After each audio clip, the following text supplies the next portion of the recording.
राहुल, प्रिया और राजन कॉलेज में पक्के दोस्त थे।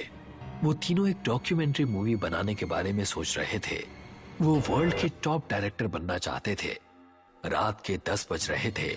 वो तीनों इस वक्त शिमला में घूमने आए हुए थे और होटल के कमरे में इसी बात को लेकर डिस्कस कर रहे थे। समझ में नहीं आता यार कि आखिर हम किस कॉन्सेप्ट पर डॉक्यूमेंट्री मूवीज बनाएं। अरे यार, बहुत सारे कॉन्सेप्ट हैं, किसी भी कॉन्सेप्ट को सेलेक्ट कर लेते हैं। हमें तो बस एक अच्छी सी डॉक्यूमेंट्री मूवी बनानी है और अपने काम को खत्म करना है। तुम दोनों पागल हो गए हो। हम किसी भी बेकार कॉन्सेप्ट पर डॉक्यूमेंट्री मूवीज नहीं बना सकते, क्योंकि हमें अपनी ये डॉक्यूमेंट्री मूवीज इंटरनेशनल प्रीमियर में दिखानी है। मुझे अपना मजाक बिल्कुल नहीं उड़वाना। तो तुम कहना क्या चाहती हो? हमें किसी ऐसे कॉन्सेप्ट पर मूवी बनानी चाहिए जो आज तक किसी ने नहीं बनाई हो, कोई रियल कॉन्सेप्ट। मेरे दिमाग में एक आइडिया है दोस्तों, पर पता नहीं वो आइडिया तुम लोगों को पसंद आएगा या नहीं।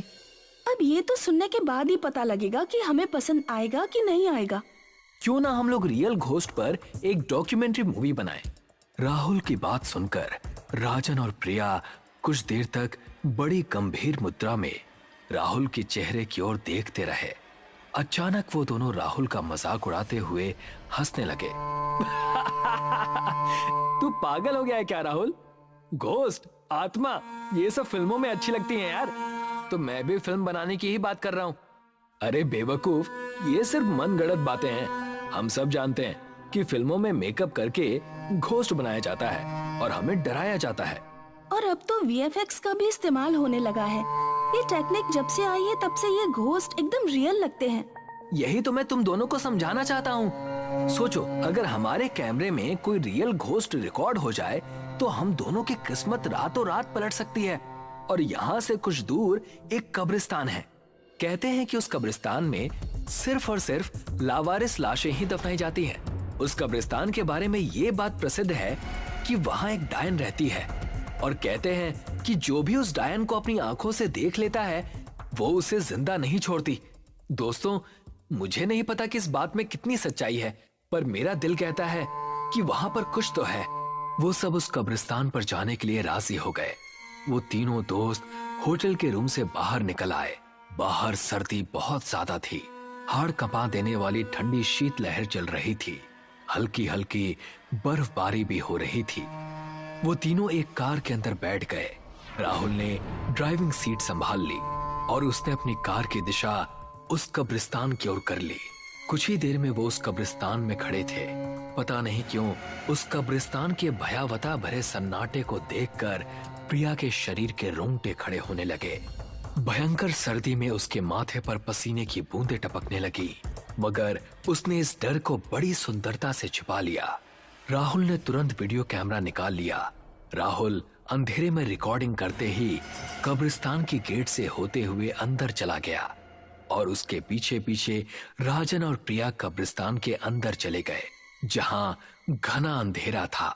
मगर तीनों ने उस कब्रिस्तान के अंदर कदम रखा ही था कि तभी राहुल और राजन के कानों में प्रिया के दिल दहला देने वाली चीख टकराई। प्रिया, क्या हुआ तुम्हें?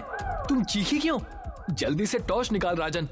राजन ने तुरंत अपनी टॉर्च निकालकर जला दी, मगर उसने देखा कि प्रिया उसके सामने खड़ी हुई उन दोनों को सवालिया नजरों से देख रही थी। तुम चीखी क्यों? मैं तो बिल्कुल नहीं चीखी, बल्कि मैं तो खुद हैरान हूँ कि मुझे मेरी चीख क्यों नहीं सुनाई दी। मुझे लगता है कि यहाँ कुछ तो गड़बड़ है।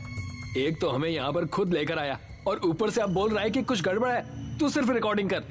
अपने दोस्तों के कहने पर राहुल कब्रिस्तान के अंधेरे में शूट करने लगा।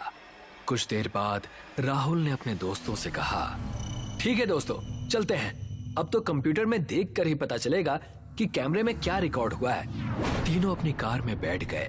राहुल के चेहरे पर थकान झलक रही थी। क्या हुआ राहुल, तेरे चेहरे पर थकान कैसी? पता नहीं क्यों यार, जब से कब्रिस्तान से बाहर निकला हूँ मुझे ऐसा लग रहा है जैसे मेरे कंधे भारी से हो रहे हैं। कुछ ऐसा ही मुझे भी महसूस हो रहा है यार, लेकिन मैंने तुझे इसलिए नहीं बताया कि कहीं तो मेरी बात का मजाक ना उड़ाए। प्रिया, क्या तुम्हें भी ऐसा महसूस हो रहा है? मुझे ऐसा कुछ भी महसूस नहीं हो रहा। राहुल ने तेजी से कार अपने होटल की ओर दौड़ा दी।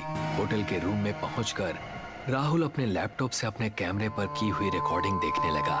अचानक राहुल के मुंह से दर्द की वजह से हल्की सी चीख निकल गई। क्या हुआ? पता नहीं यार, बहुत सा बोझ महसूस हो रहा है, मानो किसी ने बहुत सारा वेट मेरे कंधों पर रख दिया है। अजीब बात है, कार के अंदर मुझे भी ऐसा ही महसूस हो रहा था, लेकिन अब मुझे बिल्कुल सही महसूस हो रहा है। टेंशन मत ले, मेरे पास पैरासिटामोल रखी हुई है, उसे खाकर सो जाना, तुझे आराम मिल जाएगा। लेकिन सबसे पहले रिकॉर्डिंग को देख लेना चाहिए। होटल रूम में आते ही प्रिया बाथरूम में चली गई। राहुल और राजन ने लैपटॉप की स्क्रीन पर नजरें गड़ा ली। तभी उन दोनों को लैपटॉप में कुछ ऐसा दिखा कि उन दोनों के गले से डर के कारण एक जोरदार चीख निकल गई। उनकी आंखें डर और दहशत से फटी की फटी रह गई। वो दोनों एक दूसरे के चेहरे की ओर हक्का बक्का होकर देखने लगे। दरअसल उन दोनों ने देखा कि जैसे ही वो कब्रिस्तान में एंटर हुए, एक बेहद भयानक दिखने वाली स्त्री प्रिया को अपने पंजों में उड़ाकर ले गई। उन दोनों ने लैपटॉप में देखा कि वो कब्रिस्तान में अकेले नहीं थे। उन तीनों के अलावा कब्रिस्तान बहुत से भयानक दिखने वाली आत्माओं से भरा हुआ था और वो भयानक चेहरे वाले राहुल और राजन की ओर घूर कर देख रहे थे। राजन ने तुरंत लैपटॉप को बंद कर दिया और चीखते हुए राहुल की ओर देखकर बोला, आखिर वो भयानक स्त्री कौन थी जो प्रिया को अपने पंजों में दबाकर उड़ा कर ले गई? सवाल ये नहीं है कि वो प्रिया को उड़ा कर ले गई, सवाल ये है कि फिर हमारे साथ जो प्रिया आई है वो कौन है? तभी राजन शीशे की तरफ इशारा करते हुए बुरी तरह से चीखा। राहुल ने जैसे ही खुद को शीशे में देखा तो उसके भी गले से एक जोरदार चीख निकल गई। तेरे दोनों कंधों पर कोई बैठा हुआ है राहुल। राहुल के दोनों कंधों पर भयानक दिखने वाली स्त्रियां बैठी हुई थी, जो सिर्फ शीशे में ही दिखाई दे रही थी। हमें यहाँ से भागना होगा मेरे दोस्त। तभी प्रिया बाथरूम से निकलकर बाहर आ गई। अचानक राहुल के कंधे पर बोझ खत्म हो गया, मगर प्रिया का चेहरा बेहद भयानक हो चुका था। उसकी आंखों की पुतलियां बिल्कुल सफेद थी, लेकिन देखते ही देखते प्रिया एक भयानक डायन में परिवर्तित हो गई। उस डायन का शरीर लचीला था। तभी वो डायन बहुत तेजी से राहुल के ऊपर झपटी और एक ही झटके में राहुल के गर्दन में अपने दांत गड़ा दिए और उसका खून पी गई। उस डायन ने राजन को तो कुछ समझने का मौका ही नहीं दिया और उसने राजन के साथ भी वही किया जो राहुल के साथ किया था। दरअसल प्रिया को तो कब्रिस्तान में डायन उसी वक्त उड़ाकर ले गई थी। प्रिया की लाश तो कब्रिस्तान में ही पड़ी हुई थी। कुछ ही सेकंड में वो डायन हवा में गायब हो गई। अगले दिन पुलिस को होटल में राहुल और राजन की लाश मिली। पुलिस इंस्पेक्टर करण अपने हवलदार से बोला, इन दोनों की लाशों की हालत देखकर लगता है जैसे कि इन दोनों को किसी जंगली जानवर ने मारा है, मगर इस 5 स्टार होटल में जंगली जानवर कैसे आ सकता है? इन्हें किसी जंगली जानवर होंगे। कुछ देर पहले मुझे सूचना मिली है कि उस कब्रिस्तान में प्रिया नाम की लड़की की लाश पाई गई है। उसके शरीर को भी चीर फाड़ कर रख दिया है। वो इन दोनों के साथ शिमला आई थी। सारा शिमला जानता है साहब कि वहाँ एक डायन का राज है। तुम ये बात दावे से कैसे कह सकते हो? देख नहीं रहे साहब, सामने कैमरा रखा है, लैपटॉप बंद पड़ा है। जरूर ये दोनों कैमरे में उसी डायन को रिकॉर्ड करके ले आए होंगे। अगर ऐसी बात है तो फिर मैं वो वीडियो रिकॉर्डिंग जरूर देखूंगा। ऐसी गलती मत करना साहब, नहीं तो आज की रात तुम्हारी भी आखिरी रात होगी, क्योंकि वहाँ कुछ तो है। हवलदार की बात सुनकर ना जाने क्यों इंस्पेक्टर करण के डर से रोंगटे खड़े हो गए और फिर कुछ दिन बाद पुलिस ने फाइल क्लोज कर दी। और लोगों की तरह उर्वशी भी हीरोइन बनने का सपना लेकर मुंबई आई थी। उसने कई जगह ऑडिशन दिए, लेकिन ऑडिशन देने वालों की तादाद इतनी ज्यादा थी कि उसको लंबी वेटिंग पर लगा दिया जाता था। और इस शहर में वो सिर्फ एक राहुल को ही जानती थी। यार राहुल, किसी प्रोड्यूसर से बात हुई? अगला ऑडिशन कहाँ होने वाला है? तुमने जो अभी 3 जगह ऑडिशन दिए थे ना, उनका क्या हुआ? दिए तो हैं, बट अभी वोटिंग में नाम आ रहा है। 1 महीना निकल गया यार। अगर ऐसा ही रहा तो वापस जाना पड़ेगा। सुनो, वैसे एक फिल्म है जिसके लिए हीरोइन की जरूरत है, वहां तुम्हारी बात बन सकती है। हाँ। सच में? क्या नाम है फिल्म का? अरे नाम हॉरर फिल्म है, नाम है कोई है। वाओ, सुनने में कितना डरावना लगता है।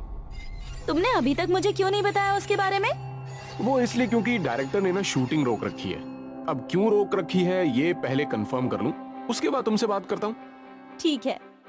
अगले दिन राहुल डायरेक्टर से बात करके उर्वशी से मिलने उसके घर पहुंचा। देखो उर्वशी, मैं डायरेक्टर से बात करके ही आ रहा हूं और वो तुम्हारा लीड रोल के लिए ऑडिशन लेने के लिए तैयार भी हैं। हाँ। That's great. तो कल तुम मुझे लेकर चलना, मैं ऑडिशन दे दूंगी। हाँ, लेकिन उसकी बात सुनने के बाद मुझे नहीं लगता कि तुमको वो फिल्म करनी चाहिए। लेकिन ऐसा क्यों? इट्स अ बिग अपॉर्चुनिटी यार। अरे जिस स्क्रिप्ट पर वो फिल्म बनाना चाहते हैं ना, वो 2 साल पहले लिखी गई है और उसने साफ कहा है कि जब भी किसी लड़की ने उस फिल्म को साइन करके काम करना स्टार्ट किया है, वो किसी ना किसी हादसे में मारी गई। अगर मारी गई तो वो उनकी किस्मत थी। इस फिल्म से उनकी मौत का क्या मतलब? राहुल की वार्निंग के बाद भी उर्वशी ने ऑडिशन दिया और फिल्म साइन कर ली। वो उस दिन बहुत खुश थी क्योंकि वो शूटिंग का पहला दिन था। उर्वशी मैम, फर्स्ट सीन में आप आईने में देखते हुए अपने बालों को संवार रही हैं, ठीक है? फिल्म का हीरो हर्षित बेड पर बैठा आपको निहार रहा होगा। तभी आपको आईने में भूतनी नजर आएगी और उसके हाथ में चाकू देखकर आपकी चीख निकल जाएगी, ठीक है? आप डरते हुए पलटकर देखेंगी और ये शॉट वहीं खत्म हो जाएगा। बस इतनी सी बात है। Okay sir, I got it. Take 1, lights, camera and action. Urvashi आईने में देखते हुए अपने बालों को संवार रही थी। हर्षित बेड पर बैठा हुआ प्यार भरी नजरों से उसको निहार रहा था। ऐसे क्या देख रहे हैं आप? देख रहा हूँ कि मैं कितना खुशनसीब हूँ कि तुम जैसी खूबसूरत लड़की मेरी बीवी है। ये सुनकर उर्वशी खुश हो गई और तभी उसको आईने में एक भयानक लड़की दिखाई दी। उसका चेहरा बिखरे हुए बालों में ढका हुआ था, लाल रंग की साड़ी पहनी हुई थी और एक हाथ में चाकू था। नाखून किसी भेड़िए के तेज पंजों के जैसे लग रहे थे। उसने अपना हाथ उठाया और उर्वशी को अपने पास बुलाने का इशारा किया। ये देखकर उर्वशी ने पीछे उसको पलट कर देखा और डर कर चीख मार दी। कट! बहुत अच्छा शॉट था, बहुत अच्छा, बहुत बढ़िया। उसके कट बोलते ही सबने एक्टिंग रोक दी, लेकिन वो भयानक लड़की अभी भी उर्वशी के सामने खड़ी थी। तभी वहां एक लड़की आकर बोली, सर, ये क्या मजाक है? मैं बाथरूम में थी और किसी ने बाहर से लॉक कर दिया। अभी एक स्पॉट बॉय ने आकर खोला तो मैं बाहर निकली। उस लड़की को देखकर सभी लोग चौंक पड़े क्योंकि ये वही लड़की थी जो कि भूतनी का रोल करने वाली थी। अरे अगर तुम बाथरूम में बंद थी तो ये कौन है? सभी उस भूतनी की तरफ देखने लगे। उसने अपनी गर्दन ऊपर उठाई जिससे उसका भयानक चेहरा सबको नजर आया। उसे देख सभी चीख उठे।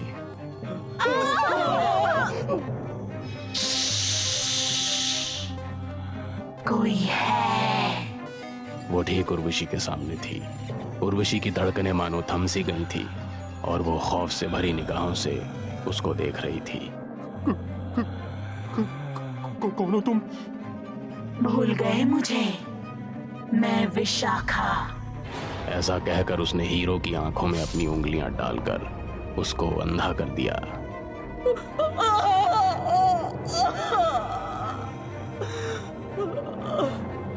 ये देखकर सभी डर गए। तेज हवाएं चलने लगी और डायरेक्टर तो मानो जैसे अपनी सुध-बुध खोकर एक मिट्टी के पुतले की तरह खड़ा रह गया था। उर्वशी भी उससे जान बचाने के लिए दरवाजे की तरफ भागी, लेकिन सेट पर लगे सारे दरवाजे अपने आप बंद हो चुके थे और कोई भी वहां से बाहर नहीं जा सकता था। तभी भूतनी ने भागते हुए लोगों में से एक को पकड़ा और उसकी गर्दन धड़ से अलग कर दी। नहीं।